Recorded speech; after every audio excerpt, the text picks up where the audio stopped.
take a shot at Anonymous. Anonymous, are you there with us?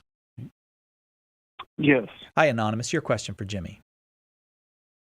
Just hoping to ask if you could offer some advice about how a lay Catholic would discern, I guess maybe quote-unquote God's voice or the Holy Spirit or promptings from God versus his or her own thoughts. Mm-hmm. Just wanted to get your advice about that.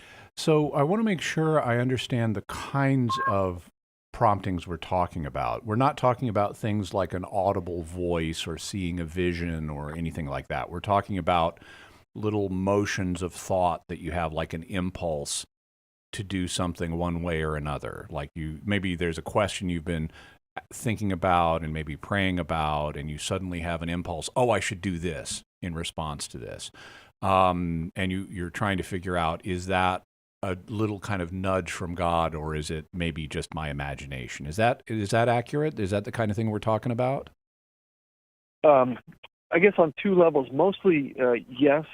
I'd say a lot of them are kind of nudgings or promptings, but I guess on a maybe a slightly higher level, but a smaller scale or smaller frequency, could God also use an audible voice to kind of direct your action or your choices, not in a puppeteer sense, but in a guidance sense, virtue sense?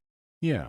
So the second question is actually the easier one to answer. Yes, God can use more direct, explicit forms of communication to guide us, including audible voices and visions and things like that.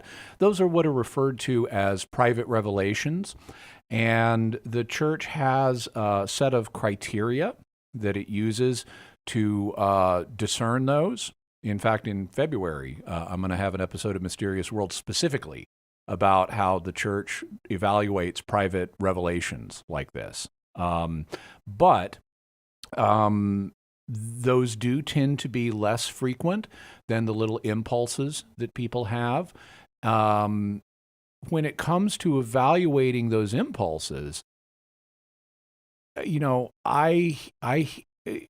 there's no single answer. I hear various people telling me that, well, God told me to do this. And they don't mean they heard an audible voice. They mean they had some kind of intuition that they attribute to God, some impulse or intuition that I should do this. Right. And I can't say they're wrong. What I can say is I wouldn't attribute my own intuitions and impulses to God easily, because I know my own mind and I've got lots of stuff going on, and most of it is coming from me. And some of it is even, some things, we're all subject to temptation. Some of it is not good. It's coming from my own brokenness, or it's coming from bad influences in the world, may even come from demons on rare occasions, but I don't look under every rock to see a demon. Yeah. But most of the time, it's just stuff that my subconscious is coming up with. It's like dreams. Yeah. Sometimes God can give you a prophetic dream. I've even had a prophetic dream once. But most of the time, dreams are meaningless. They're just cobbled together by our subconscious. And so I personally tend not to look to my impulses as divine communications, at least if I don't cross-check them with reason. God also gave me reason, and he gave me reason that functions much more reliably than emotional impulses. And so I want to, if I have an impulse to, oh, this is the answer to some dilemma I'm facing, I'll also think about it and apply reason to it and see, is my impulse in line with reason, or is my impulse unreasonable?